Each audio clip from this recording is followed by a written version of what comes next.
Good morning, everyone. Welcome back to the trigonometry class.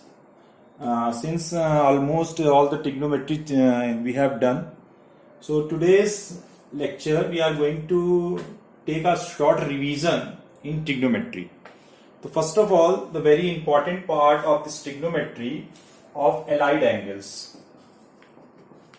Allied angles concept. First, I am going to revise. This is a very important part of this trigonometry, allied angle concept. So, what is the meaning of this allied angle concept? Since we know that there are the standard angles, standard angle like 0 degree, 30 degree, 45 degree, 60 degree, and 90 degree.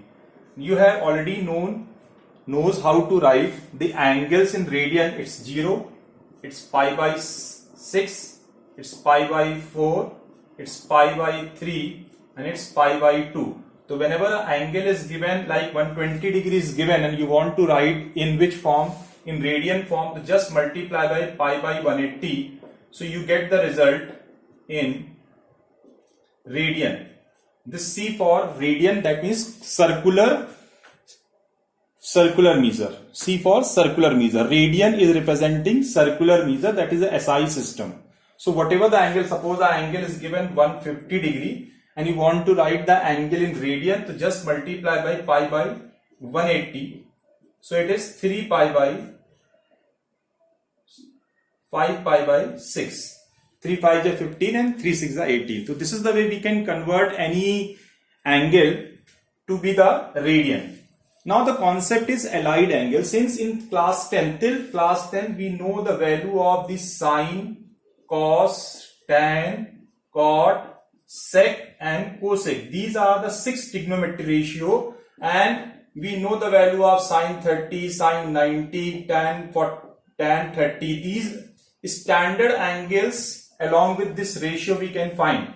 But if the angle is suppose coming like 120 degree, the bigger angle is coming, and the angle is coming in such a manner, this angle, whatever the angle is coming, this can be write down 90 plus minus some standard angle. Standard angle like 0, 30, 45, 60 and 90. 180 plus minus standard angle. We can break down to write like this. 270 plus minus standard angles. And 360 plus minus standard angles. If we write the angle, whatever the angle is given, if we write in this manner, so we can easily find the value of that particular angle. Like 120 degrees given. So this can be break down in two ways. We can write 90 plus 30, 90 plus 30. 30 is a standard angle. Or you can write in this manner 180 minus 60. So 180 minus 60. 60 is the standard angle. Suppose 150 degrees given. So this can be write 90 plus 60, or you can write 180 minus 30. So whenever you want the value of the bigger angle, try to write whether this angle can be break down in terms of 90, 180, 270, 360 along with the standard angle is given. Suppose an angle is given like 1710, the bigger angle is given, 1710 is given. So as you know, one complete rotation is forming 360 degree. So 360 degree, one rotation, two rotation, three rotation, to means 5 into 360, which gives 5 into 360, which gives 1800. And 1800 minus 90, you get 710. What is the meaning of this 5? Why we are writing 5 means this is turn 5 times. 360, it is turned in 5 times. So 5 into 360 gives 1800 minus 90. We can break down in this manner. Now the thing is how to find the value of these bigger angles when we write in this manner. So there is a method, or you can say a trick of finding the value of these bigger angles. So please pay attention.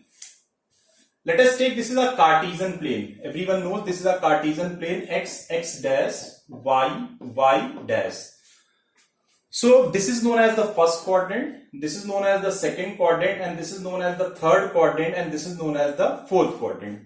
First quadrant means 90 minus theta, means whatever the angle which are acute and less than 90, that will lie in first quadrant. And when you are moving towards like this in anti-clockwise direction, because when you are moving anti-clock direction, the angle is positive, and moving to the clockwise direction, angle is negative. So this is a simple concept of angles when anti-clockwise. To 90 minus theta. Now move on in the second quadrant. It's 90 plus theta, 180 minus theta. Then move on third, 180 plus theta, 270 minus theta, and then 270 plus theta, 360 minus theta, and again 360 plus theta. The rotation began like this, this. This is the arrow, that is anti-clockwise. Then we'll start here writing ASTC. We can learn in this process add sugar, tea, coffee, or you can say after school to cinema. Yeah, after school to college. This is the simple concept of learning the things after school to college. So A means all positive.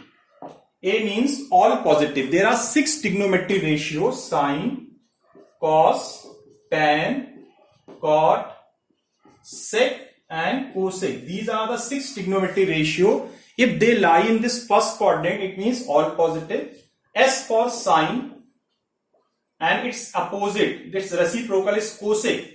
They are positive and the rest of negative. Rest of negative means sine and this cosec lie in the second quadrant, and the rest of the ratios, if coming in the second quadrant, they are treated as a negative. T for tan and cot, this is positive, rest of negative. And C for cos and its reciprocal sec, this is positive, rest of negative. Then there is a thing 90, we will write change. What to change? Ratio has to be changed. 180 not change, means ratio is not going to be changed. 270 change. 360 not change. What is the meaning of this change and not change? Means ratio is not going to be changed. What is the changes will happen? Sine is going to be changed in cos, and cos is going to be changed in sine. Tan is going to be changed in cot, and cot is going to be changed in tan. Sec is going to be changed in cosec, and cosec is going to be changed in sec. This is the changes. So now see the way of doing to find the value of standard angle. Suppose the angle is given tan 120 degree.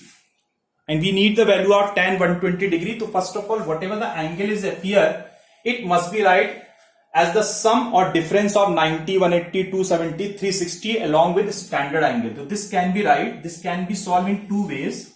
Some can be solved in this manner, tan 90 plus 30. And some can be right in this manner. Some student can also solve in this manner, 180 minus 60. Both are the same ways. So now first of all, whatever the angle is given, write down in this way. Now it read at 90 plus theta. This read at theta, 90 plus theta. To check in this quadrant, 90 plus theta lie in which quadrant? Second quadrant. 90 plus theta lie in which quadrant? Second quadrant. Second quadrant belongs to sine and cosec, not belongs to tan, because outside is appearing tan. So we will put minus sign. Since it is not lie in its own quadrant, because tan quadrant is belongs to third quadrant, tan is not lie in this second quadrant, that's why we put negative. Then after that 90 means change.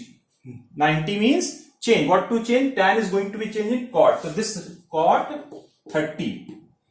Cot 30, and the value of cot 30 is root 3. So answer is minus root 3. The value of tan 120 is minus root 3. If you are doing in this manner, again the same thing, 180 minus theta, this treated as theta, 180 minus theta, which quadrant? Second quadrant. See, 180 minus theta, it is lying which quadrant? Second quadrant. Second is belongs to sine and cosec. Second quadrant belongs to which ratio? Sine and cosec, not belongs to tan. We'll put minus sign. 180 not change, means tan is not going to be changed any ratio. So tan as it is, tan 60, and the value of tan 60 is root 3. The answer is coming same. It depends upon you in which way you are breaking the angle. So again, some more question we are going to take so that you can better understand. Suppose the angle is given tan 135 degree. So it can be right tan 90 plus 45, 90 plus theta, again 90 plus theta, second quadrant. Second is not belongs to tan, so we'll put minus 90, change 90, change, tan is going to be changed in cot. This cot 45 and cot 45 you know 1. So answer is minus 1. Now cos 495 degree. This is the cos 495 degree. So this can be right cos 360 means 495 is subtracted to 360. So you get 135. So it can be right like this. 360 plus 135. So this read as 360 plus theta. So 360 plus theta, you will see it is lying which quadrant? First quadrant. 360 plus theta line which quadrant? First quadrant, all positive. There is no change. 360 not change. So cos is not going to change. It is cos 135. Now we don't know the value of 135. So again it is going to be break. Cos 90 plus 45. Again 90 plus theta, second quadrant. Second is the quadrant belong to sine and cosec, not belongs to cos. So minus 90, change. The ratio is going to be changed. Cos is going to be changed in which term? Sine. It's sine 45. And the value of sine 45 is 1 by root 2. So cos 495 value is minus 1 by root 2. This is given. One more question on the same concept. Suppose angle is given cos minus 1710. This is the angle is given. Since we know that cos minus theta is cos theta, sec minus theta is sec theta. You have already done this concept. And it is also known as even function. And rest of the things that like sine minus theta, minus sine theta, tan minus theta, minus tan theta, cot minus theta, minus cot theta, cosec minus theta, minus cosec theta. This is a concept. So this cos minus theta, it is read at cos theta. Now 1710, it's a bigger angle. So it can be right like cos 5 into 360, that is 1800 minus 90. So here 5 is representing how many times is rotate, that is 5 times. So it is read at 360 minus theta. 360 minus theta lie in which quadrant? Fourth quadrant. Lie in which quadrant? Fourth quadrant. And fourth is the quadrant belongs to cos and sec, is already appearing cos, the same quadrant. So it is positive. 360 not change, cos is not going to be changed. It is cos 90 and the value of cos 90 is 0. So this is the way we can find the value of the standard angles.